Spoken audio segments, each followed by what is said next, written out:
Hello my YouTube family, ಹೇಗಿದ್ದೀರಾ ಎಲ್ಲರೂ? I hope ಎಲ್ಲರೂ ಚೆನ್ನಾಗಿದ್ದೀರಾ. ಅದೇ ರೀತಿ ನಿಮ್ಮ ಲೈಫ್ನಲ್ಲಿ ಪಾಸಿಟಿವ್ ಆಗಿ ಥಿಂಕ್ ಮಾಡ್ತಾ ಇದ್ದೀರಾ ಅಂದ್ಕೊಂಡಿದ್ದೀನಿ. ಇವತ್ತಿನ ನೈಟ್ ರೀಡಿಂಗ್ನಲ್ಲಿ ತುಂಬ ಬ್ಯೂಟಿಫುಲ್ ಆಗಿರುವ ಎನರ್ಜಿ ಯಾವುದಿದೆ ಅಂತ ನೋಡೋಣ. ಅದನ್ನು ಫೀಲ್ ಮಾಡ್ಕೊಳ್ಳಿ. ಮೊದಲಿಗೆ ಸ್ವಲ್ಪ ಕಾಮಾಗಿ ಕೂತ್ಕೊಂಡು ಡೀಪ್ ಬ್ರೀತನ್ನು ತಗೊಳ್ಳಿ. ನಿಮ್ಮ ವ್ಯಕ್ತಿಯ ಹೆಸರನ್ನು ಮನಸ್ಸಾರೆ 3 ಬಾರಿ ನೆನೆಸ್ಕೊಂಡು ಅವರ ಫೇಸನ್ನು ಇಮ್ಯಾಜಿನ್ ಮಾಡ್ಕೊಳ್ಳಿ. ಇನ್ನೊಂದು ಮುಖ್ಯ ವಿಷಯ ಏನು ಅಂದರೆ, ಈ ರೀಡಿಂಗ್ ನಿಮ್ಮವರೆಗೂ ತಲುಪಿದೆ ಅಂದರೆ ಯು ಆರ್ ಸೋ ಬ್ಲೆಸ್ಡ್. ಯೂನಿವರ್ಸ್ಗೆ ಗ್ರ್ಯಾಟಿಟ್ಯೂಡ್ ಹೇಳಿ, ಥ್ಯಾಂಕ್ ಯು ಯೂನಿವರ್ಸ್ ಅಂತ ಫೀಲ್ ಮಾಡಿ. ನಿಮ್ಮ ಪರ್ಸನ್ ಎನರ್ಜಿಯನ್ನು ಫೀಲ್ ಮಾಡಿ. ಬ್ಯೂಟಿಫುಲ್ ಎನರ್ಜಿ ಬಂದಾಗ ಅದನ್ನು ರಿಸೀವ್ ಮಾಡ್ಕೊಳ್ಳಿ. ಇದೊಂದು ಜನರಲ್ ರೀಡಿಂಗ್ ಆಗಿರುತ್ತೆ. ಜನರಲ್ ರೀಡಿಂಗ್ ಆಗಿರೋದ್ರಿಂದ ಜನರಲ್ ರೀತಿಯಲ್ಲೇ ನೀವು ಇದನ್ನು ಜಡ್ಜ್ ಮಾಡಬೇಕಾಗುತ್ತೆ. ಅಂದರೆ ಎಷ್ಟು ವಿಷಯಗಳು ನಿಮಗೆ ಮ್ಯಾಚ್ ಆಗುತ್ತೋ, ಎಷ್ಟು ಎನರ್ಜೀಸ್ಗಳು ನಿಮಗೆ ಮ್ಯಾಚ್ ಆಗುತ್ತೋ ಅಷ್ಟನ್ನು ಮಾತ್ರ ತಗೊಂಡು ಬಾಕಿ ಉಳಿದಿರುವ ವಿಷಯಗಳನ್ನು ನೀವು ಅಲ್ಲಿಗೆ ಬಿಡಬೇಕಾಗುತ್ತೆ. ಯಾಕೆಂದರೆ ಎಲ್ಲರ ಎನರ್ಜೀಸ್ ಕೂಡ ಸೇಮ್ ಆಗಿರೋದಿಲ್ಲ. ಈ ರೀಡಿಂಗಲ್ಲಿ ಬರುವ ಯಾವುದೇ ವಿಷಯಗಳನ್ನಾಗಲಿ ಫೋರ್ಸ್ಫುಲ್ಲಾಗಿ ನಿಮ್ಮ ಮೇಲೆ ನೀವು ಹಾಕ್ಕೊಳ್ಬಾರ್ದು. ಹಾಗಾದರೆ ಈಗ ರೀಡಿಂಗನ್ನು ಶುರು ಮಾಡೋಣ. ರೀಡಿಂಗನ್ನು ನೋಡಬೇಕಾದ್ರೆ ವಿಡಿಯೋನ ಲೈಕ್ ಮಾಡ್ಕೊಳ್ಳಿ. ಅದೇ ರೀತಿ ಚಾನಲ್ನ ಸಬ್ಸ್ಕ್ರೈಬ್ ಮಾಡಿಕೊಂಡು ಕನೆಕ್ಟ್ ಆಗಿ. ಆಗ ನಿಮ್ಮ ಎನರ್ಜಿ ಅನ್ನೋದು ಇಲ್ಲಿ ಸರಿಯಾಗಿ ಕನೆಕ್ಟ್ ಆಗುತ್ತೆ. ಅದೇ ರೀತಿ ಈ ರೀಡಿಂಗ್ ಅನ್ನೋದು ನಿಮಗೆ ಸರಿಯಾಗಿ ರೆಸೊನೇಟ್ ಆಗುತ್ತೆ. ಮೊದಲಿಗೆ ಗಿಲ್ಟ್ ಎನರ್ಜಿ ಇದೆ. ಅಂದರೆ ನಿಮ್ಮ ಪಾರ್ಟ್ನರ್ ಪರಿಸ್ಥಿತಿ ಈಗ ನೈಟ್ ಎನರ್ಜಿ ಯಾವ ರೀತಿ ಇದೆ ಅಂದರೆ, ಮನಸ್ಸಿನ ಒಳಗಿನಿಂದಲೇ ನಾನು ತಪ್ಪು ಮಾಡಿದ್ದೀನಿ ಅಂತ ಫೀಲ್ ಮಾಡ್ತಾ ಇದ್ದಾರೆ. ಪಶ್ಚಾತ್ತಾಪ, ಕಳವಳ, ಮನಸ್ಸಿನ ಒತ್ತಡ ಈ ಎನರ್ಜಿಯಲ್ಲಿದೆ. ಅಂದರೆ ನಿಮ್ಮ ಪಾರ್ಟ್ನರ್ ಮನಸ್ಸು ಈಗ ಸಡನ್ನಾಗಿ ಹೆವಿ ಆಗಿದೆ. ಹಿಂದೆ ಅವರು ಯೋಚನೆ ಮಾಡದೆ ಮಾತಾಡಿರ್ಬೋದು, ಆ್ಯಕ್ಷನ್ ತೊಗೊಂಡಿರ್ಬೋದು, ಡಿಸಿಷನ್ ತೊಗೊಂಡಿರ್ಬೋದು, ನಿಮ್ಮಿಂದ ದೂರ ಆಗಿರ್ಬೋದು. ಆದರೆ ಈಗ ಕೂತ್ಕೊಂಡು ಯೋಚನೆ ಮಾಡಿದಾಗ ನಾನು ತಪ್ಪು ಮಾಡಿಬಿಟ್ಟೆ ಅನ್ನೋ ಭಾವನೆ ಬರ್ತಾ ಇದೆ. ಅಂದರೆ ಯಾರಿಗಾದ್ರೂ ನಾವು ಕೋಪದಲ್ಲಿ ಮಾತಾಡಿದ ಮೇಲೆ ನಂತರ ಒಂಟಿಯಾಗಿದ್ದಾಗ ಆ ರೀತಿ ಹೇಳಬಾರ್ದಿತ್ತು, ಈ ರೀತಿ ಹೇಳಬಾರ್ದಿತ್ತು ಅಂತ ಅನಿಸುತ್ತಲ್ವ, ಆ ರೀತಿ ಅದೇ ಫೀಲಿಂಗ್ ಈಗ ಅವ್ರಿಗೆ ತುಂಬ ಸ್ಟ್ರಾಂಗ್ ಆಗಿ ಬರ್ತಾ ಇದೆ. ನೀವೇನು ಫೀಲ್ ಮಾಡ್ತಾ ಇದ್ದೀರಾ? ನೀವು ಈ ಪರ್ಸನ್ಗಾಗಿ ತುಂಬ ಕಾದಿದ್ದೀರಾ. ತುಂಬ ದಿನಗಳು, ವಾರಗಳು, ಕೆಲವರಿಗೆ ತಿಂಗಳುಗಳು ಇರಬಹುದು. ಆರಂಭದಲ್ಲಿ ನೀವು ಯಾವ ರೀತಿ ಯೋಚನೆ ಮಾಡಿದ್ದೀರಾ ಅಂದರೆ, ಸರಿ ಅವರು ಬ್ಯುಸಿ ಇರ್ಬೋದು, ಸ್ವಲ್ಪ ಸಮಯ ಕೊಡೋಣ. ಆದರೆ ನಿಧಾನವಾಗಿ ಕಾಯೋದು ಬೇಸರ ಆಗಿಬಿಟ್ಟಿದೆ. ಈಗ ನಿಮ್ಮ ಮನಸ್ಸು ಯಾವ ರೀತಿ ಹೇಳ್ತಾ ಇದೆ, ಇಷ್ಟೊಂದು ದಿನ ಕಾದಿದ್ದೀನಿ, ಇನ್ನೇನು ಮಾಡೋದು, ನಾನು ಮಾತ್ರ ಪ್ರಯತ್ನ ಮಾಡಬೇಕಾ? ನಿಮ್ಮೊಳಗೆ ಆ ರೀತಿಯ ಫೀಲ್ ಬರ್ತಾ ಇದೆ, ಬೇಸರ ಬರ್ತಾ ಇದೆ, ಸಾಕಾಯಿತು ಅನ್ನೋ ಫೀಲಿಂಗ್ ಬರ್ತಾ ಇದೆ. Stress, frustration energy. ನೀವು ಹೊರಗಡೆ ತುಂಬ ಕಾಮಾಗಿರಬಹುದು, ಮನಸ್ಸಿನ ಒಳಗಡೆ ಪ್ರೆಷರ್ ಅನ್ನೋದು ಜಾಸ್ತಿ ಆಗ್ತಾ ಇದೆ. ನಿಮ್ಮ ಮನಸ್ಸಿನಲ್ಲಿ ತುಂಬ ಅಶಾಂತಿ ಕಾಡ್ತಾ ಇದೆ. ಅಂದರೆ ಏನು ಮಾಡಬೇಕು ಅಂತ ಗೊತ್ತಾಗ್ತಾ ಇಲ್ಲ. ಅವ್ರು ಯಾಕೆ ಈ ರೀತಿ ಅಂತ ಥಿಂಕ್ ಮಾಡ್ತಾ ಇದ್ದೀರಾ. ನಿಮ್ಮ ತಲೆಯಲ್ಲಿ ತುಂಬ ಕ್ವಶನ್ಗಳು ಓಡಾಡ್ತಾ ಇದೆ. ನಿಮ್ಮ ಸ್ಟ್ರೆಸ್ ಲೆವೆಲ್ ಜಾಸ್ತಿ ಆಗ್ತಾ ಇದೆ. ಫ್ರಸ್ಟ್ರೇಷನ್ ಕೂಡ ಜಾಸ್ತಿ ಆಗ್ತಾ ಇದೆ. ಅಂದರೆ ನಿಮ್ಮ ಪಾರ್ಟ್ನರ್ ಗಿಲ್ಟ್ನಲ್ಲಿದ್ದಾರೆ, ನೀವು ಕೂಡ ವೆಯ್ಟಿಂಗ್ನಿಂದ ಬೇಸತ್ತು ಹೋಗಿದ್ದೀರಾ, ಸ್ಟ್ರೆಸ್ ಫೀಲ್ ಮಾಡ್ತಾ ಇದ್ದೀರಾ. ಇಬ್ಬರ ಎನರ್ಜಿ ಕೂಡ ಹೆವಿ ಆಗಿದೆ. ಆದರೆ ಕಾರಣ ಮಾತ್ರ ಬೇರೆ ಬೇರೆ. ರಿಲೇಷನ್ಶಿಪ್ ಚೇಂಜ್ ಆಗಿರುವ ಎನರ್ಜಿ. ಅಂದರೆ ಈ ಹಿಂದೆ ಪಾಸ್ಟಲ್ಲಿ ಇದ್ದ ಕನೆಕ್ಷನ್ ಈಗ ಬದಲಾಗ್ಬಿಟ್ಟಿದೆ.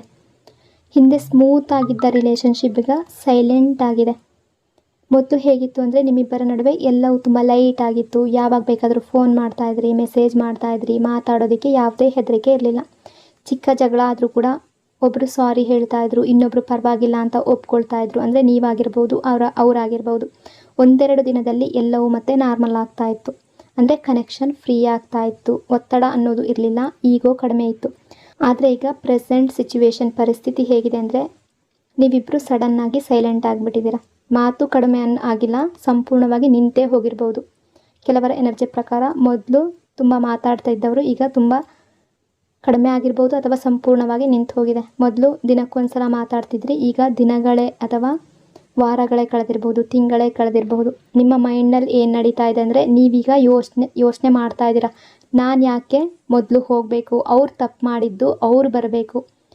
ನಿಮಗೆ ಈಗ ಸ್ವಲ್ಪ ಈಗೋ, ಸ್ವಲ್ಪ ಸೆಲ್ಫ್ ರೆಸ್ಪೆಕ್ಟ್ ಕೂಡ ನಿಮ್ಮ ಎನರ್ಜಿಯಲ್ಲಿ ಕೂಡ ಮಿಕ್ಸ್ ಆಗಿದೆ. ನಿಮ್ಮೊಳಗೆ ಒಂದು ಫೀಲಿಂಗ್ ಇದೆ, ನಾನು ಮಾತ್ರ ಯಾಕೆ ಎಲ್ಲವನ್ನು ಫಿಕ್ಸ್ ಮಾಡಬೇಕು. Silent treatment energy. ನೀವು ಕೂಡ ಈಗ ಸೈಲೆಂಟ್ ಆಗಿದ್ದೀರಾ. ಮಾತಾಡಬೇಕು ಅನಿಸಿದ್ರು ಕೂಡ ಮನಸ್ಸಿನ ಒಳಗಡೆ ಹೈಡ್ ಮಾಡ್ಕೊಳ್ತಾ ಇದ್ದೀರಾ.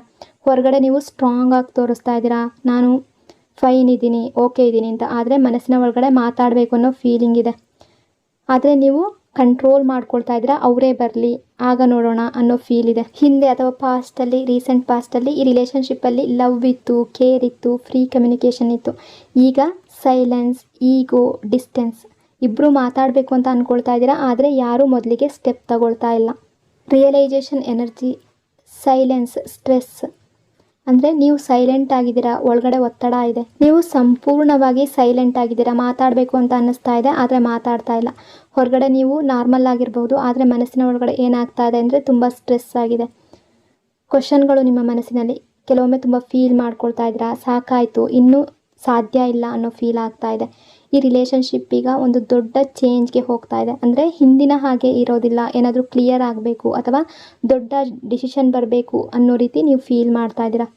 ಪಾರ್ಟ್ನರ್ ಗಿಲ್ಟ್ ಫೀಲ್ ಮಾಡ್ತಾ ಇದ್ದಾರೆ. ಯಾಕೆ ಅಂತ ನೋಡೋದಾದರೆ ನಿಮ್ಮ ಮನಸ್ಸಿನಲ್ಲಿ ಡೌಟ್ ಹೀಗಿದೆ, ಇವ್ರು ನನ್ನನ್ನು ಪ್ರೀತಿ ಮಾಡ್ತಾರಾ, ಅಂದರೆ ಯಾಕೆ ಆ್ಯಕ್ಷನ್ ತಗೊಳ್ತಾ ಇಲ್ಲ, ಇದೇ ನಿಮಗೆ ತುಂಬ ಕನ್ಫ್ಯೂಷನ್ ಕೊಡ್ತಾ ಇದೆ. ಅಂದರೆ ಮಿಕ್ಸ್ಡ್ ಸಿಗ್ನಲ್ ಎನರ್ಜಿ.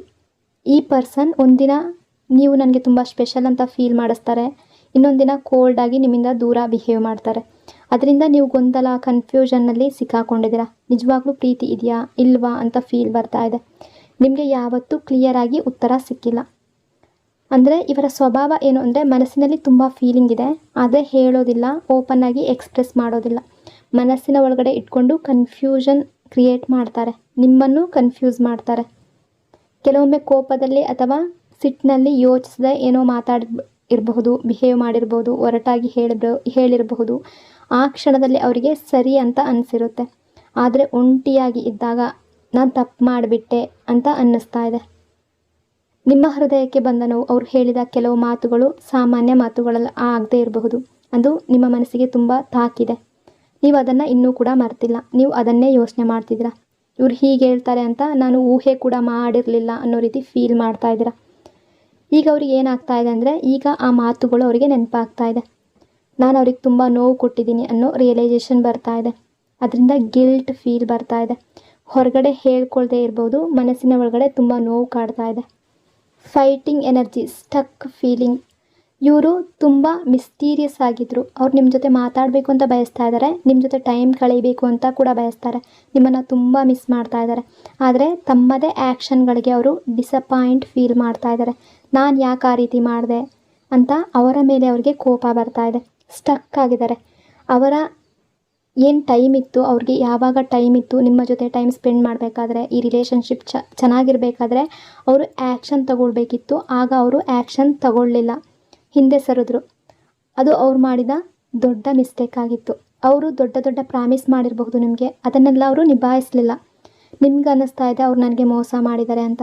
ಸತ್ಯ ಏನು ಅಂದರೆ ಅವರಿಗೆ ಓವರ್ ಕಾನ್ಫಿಡೆನ್ಸ್ ಇತ್ತು, ನೀವು ಅವರನ್ನು ಬಿಟ್ಟು ಹೋಗಲ್ಲ ಅಂತ.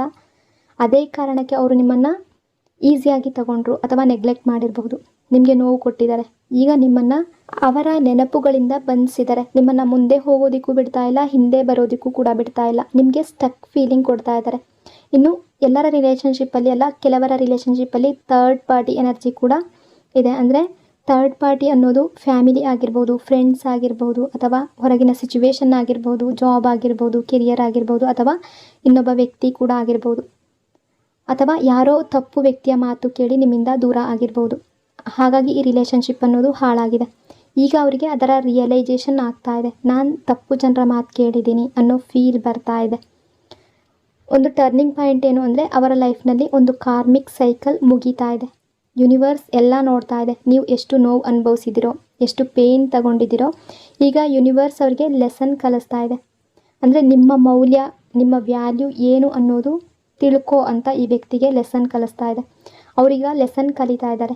ಹೀಲಿಂಗ್ ಸ್ಟಾರ್ಟ್ ಆಗಿದೆ. ನಿಮ್ಮ ರಿಲೇಷನ್ಶಿಪ್ ಕೂಡ ಹೀಲ್ ಆಗ್ತಾ ಇದೆ. ಪಾಸಿಟಿವ್ ಚೇಂಜ್ ಆಗ್ತಾ ಇದೆ ನಿಮ್ಮ ರಿಲೇಷನ್ಶಿಪ್ಪಲ್ಲಿ. Stress awareness energy. ಈ ಪರ್ಸನ್ ಕೂಡ ಈಗ ಸ್ಟ್ರೆಸ್ನಲ್ಲಿದ್ದಾರೆ. ಯಾಕೆಂದರೆ ನಿಮ್ಮಿಬ್ಬರ ನಡುವೆ ಡಿಫ್ರೆನ್ಸಸ್ ಇದೆ. ಅದು ಕ್ಯಾಸ್ಟ್ ಆಗಿರ್ಬೋದು, ಫ್ಯಾಮಿಲಿ, ಲಾಂಗ್ ಡಿಸ್ಟೆನ್ಸ್, ಅಥವಾ ನಿಮ್ಮ ಲೆವೆಲ್, ಸ್ಟೇಟಸ್. ಒಬ್ಬರು ಜಾಬಲ್ಲಿರ್ಬೋದು, ಇನ್ನೊಬ್ಬರು ಜಾಬಲ್ಲಿ ಇಲ್ಲದೆ ಇರ್ಬೋದು. ಒಬ್ಬರು ಫಿನಾನ್ಷಿಯಲಿ ತುಂಬ ಸ್ಟ್ರಾಂಗ್ ಆಗಿರಬಹುದು, ಅಥವಾ ಫ್ಯಾಮಿಲಿ ಬ್ಯಾಕ್ಗ್ರೌಂಡ್ ತುಂಬ ಚೆನ್ನಾಗಿರ್ಬೋದು, ಅಥವಾ ಅವರಿಗೆ ಫ್ಯಾಮಿಲಿ ಒಪ್ಕೊಳ್ಳಲ್ಲ ಅನ್ನೋ ಭಯ ಕೂಡ. ಇನ್ನೊಂದು, ಈಗ ನೀವು ಸೈಲೆಂಟ್ ಆಗಿದ್ದೀರಾ, ಅವರಿಗೆ ನಿಮ್ಮ ದೂರ ಇನ್ನೂ ತುಂಬ ಗ್ಯಾಪ್ ಅಂತ ಅನ್ನಿಸ್ತಾ ಇದೆ. ಸಪ್ರೇಷನ್ ಭಯ ಕಾಡ್ತಾ ಇದೆ.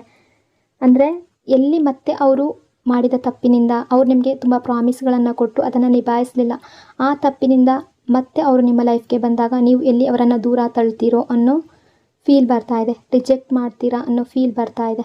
ಅದಕ್ಕೆ ಅವರು ಆ್ಯಕ್ಷನ್ ತಗೊಳ್ಳೋದಕ್ಕೆ ಆಗ್ತಾ ಇಲ್ಲ. ಆದರೆ ಮನಸ್ಸಿನ ಒಳಗಡೆ ಅವರು ತುಂಬ ಕನ್ಫ್ಯೂಸ್ ಫೇಸ್ ಮಾಡ್ತಾ ಇದ್ದಾರೆ, ತುಂಬ ಹೆಲ್ಪ್ಲೆಸ್ ಫೀಲ್ ಮಾಡ್ತಾ ಇದ್ದಾರೆ. Awareness, mind opening energy. ಈಗ ಅವರ ಮನದ ಕಣ್ಣು ತೆರೆದಿದೆ. ಅವರು ತಮ್ಮ ತಪ್ಪುಗಳನ್ನು ಅವರು ಅರಿತುಕೊಳ್ತಾ ಇದ್ದಾರೆ. ಅವ್ರಿಗೆ ಗೊತ್ತಾಗ್ತಾ ಇದೆ ಈ ರಿಲೇಷನ್ಶಿಪ್ ನಿಮ್ಮ ಪ್ರಯತ್ನದಿಂದಲೇ ಇತ್ತು. ನೀವು ಎಫರ್ಟ್ ಹಾಕ್ತಾ ಇದ್ರಿ. ಈ ವ್ಯಕ್ತಿ ಯಾವುದೇ ಎಫರ್ಟ್ ಹಾಕ್ತಾ ಇರಲಿಲ್ಲ. ನೀವು 90% ಎಫರ್ಟ್ ಹಾಕ್ತಾ ಇದ್ದರೆ ಅವರು 5% ಎಫರ್ಟ್ ಹಾಕ್ತಾಯಿದ್ರು.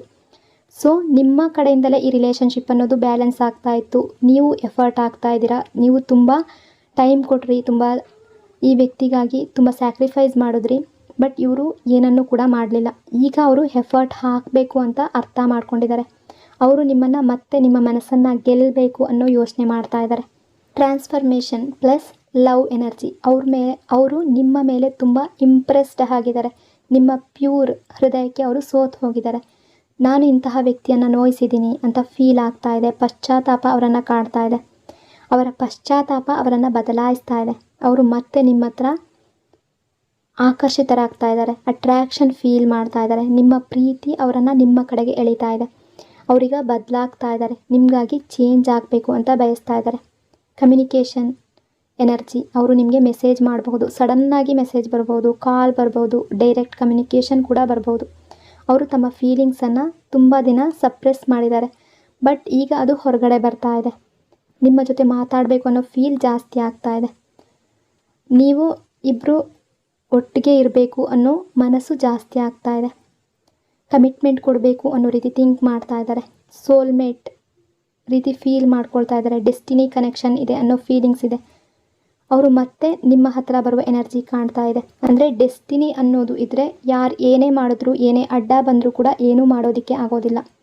ನೀವು ಏನೂ ಮಾಡದೇ ಇದ್ದರೂ ಕೂಡ ಅವರು ನಿಮ್ಮ ಹತ್ರ ಬರುವ ಎನರ್ಜಿ ಇದೆ. ಸೊ ಪಾಸಿಟಿವ್ ಆಗಿ ಥಿಂಕ್ ಮಾಡಿ. Heartbreak reality. ಅವರು ಹೊರಗಡೆ ಸ್ಟ್ರಾಂಗ್ ಆಗಿ ತೋರಿಸ್ಕೊಳ್ತಾ ಇರ್ಬೋದು, ಆದರೆ ಮನಸ್ಸಿನ ಒಳಗಡೆ ತುಂಬ ನೋವು ಅನುಭವಿಸ್ತಾ ಇದ್ದಾರೆ. ನೀವು ಮಾತ್ರ ಅಲ್ಲ ಪೇಯ್ನ್ ಪಡ್ತಾ ಇರೋದು. ನೀವು ಮಾತ್ರ ಅಲ್ಲ ಲೋನ್ಲಿನೆಸ್ ಫೀಲ್ ಮಾಡ್ತಾ ಇರೋದು. ಅವರು ಕೂಡ ನೋವಲ್ಲಿದ್ದಾರೆ. ಅವರು ನಿಮ್ಮನ್ನು ಮಿಸ್ ಮಾಡ್ತಾ ಇದ್ದಾರೆ. ನಿಮ್ಮ ಬಗ್ಗೆ ತುಂಬ ಯೋಚನೆ ಮಾಡ್ತಾ ಇದ್ದಾರೆ. ನಿಮಗಾಗಿ ಸ್ಟ್ಯಾಂಡ್ ತಗೊಳ್ಬೇಕು ಈ ರಿಲೇಷನ್ಶಿಪ್ಪಲ್ಲಿ ಅನ್ನೋ ರೀತಿ ಫೀಲ್ ಮಾಡ್ತಾ ಇದ್ದಾರೆ. ಅಂದರೆ ಯಾವುದೇ ಡಿಸಿಷನ್ ತಗೊಂಡ್ರು, ಯಾವುದೇ ಆ್ಯಕ್ಷನ್ ತಗೊಂಡ್ರು ಅದು ನಿಮ್ಮ ಪರವಾಗಿ ಇರುತ್ತೆ ಅನ್ನೋ ಎನರ್ಜಿ ಇದೆ. ಅವರು ನಿಮಗೆ ಏನು ಪ್ರಾಮಿಸ್ ಕೊಟ್ಟಿದ್ರು ಅದನ್ನು ನಿಭಾಯಿಸಬೇಕು ಅಂತ ಬಯಸ್ತಾ ಇದ್ದಾರೆ. ಕೆಲವರ ಎನರ್ಜಿ ಪ್ರಕಾರ ಅವ್ರು ಏನು ಅಂದ್ಕೊಳ್ತಾರೆ ಅಂದರೆ, ನೀವು ಅವರಿಗೆ ತಾಯಿಯ ಪ್ರೀತಿಯನ್ನು ಕೂಡ ಕೊಟ್ಟಿದ್ದೀರ. ಜಡ್ಜ್ ಮಾಡದೆ ಅರ್ಥ ಮಾಡ್ಕೊಂಡಿದ್ದೀರ. ಈ ರೀತಿಯ ಪ್ರೀತಿ ಅವರಿಗೆ ಇನ್ನೆಲ್ಲೂ ಸಿಗೋಲ್ಲ ಅನ್ನೋ ಫೀಲಿಂಗ್ ಅವ್ರಿಗೆ ಬರ್ತಾ ಇದೆ. ನಿಮ್ಮ ಜೆನ್ಯೂನ್ ಪ್ರೀತಿಯನ್ನು ಅವರು ಅರ್ಥ ಮಾಡ್ಕೊಂಡಿದ್ದಾರೆ. ನೀವು ತುಂಬ ಲಾಯಲ್ ಪರ್ಸನ್ ಅನ್ನೋದು ಅರ್ಥ ಮಾಡ್ಕೊಂಡಿದ್ದಾರೆ.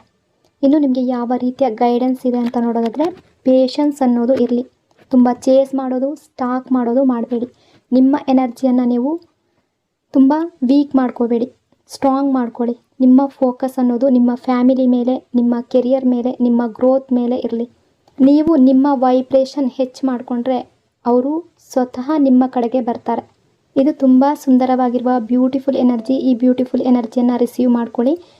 ಪಾಸಿಟಿವ್ ಆಗಿರಿ. ನಿಮ್ಮ ಲೈಫ್ನಲ್ಲಿ ಪಾಸಿಟಿವ್ ಆಗಿ ನಿಮ್ಮ ಎಲ್ಲ ಕನಸುಗಳು ರಿಯಾಲಿಟಿಗೆ ಬರಲಿ ಅಂತ ಬ್ಲೆಸ್ ಮಾಡ್ತಾ, ಪಾಸಿಟಿವ್ ಆಗಿ ಕಮೆಂಟ್ ಮಾಡಿ. ಲೈಕ್, ಕಮೆಂಟ್, ಶೇರ್, ಸಬ್ಸ್ಕ್ರೈಬ್ ಮಾಡೋದನ್ನು ಮರಿಬೇಡಿ. ಮತ್ತೆ ಮುಂದಿನ ರೀಡಿಂಗಲ್ಲಿ ಸಿಗೋಣ. God bless you all. Thank you so much. ನಿಮ್ಮ ಪ್ರೀತಿ, ನಿಮ್ಮ ಸಪೋರ್ಟ್ಗೆ lots and lots of love.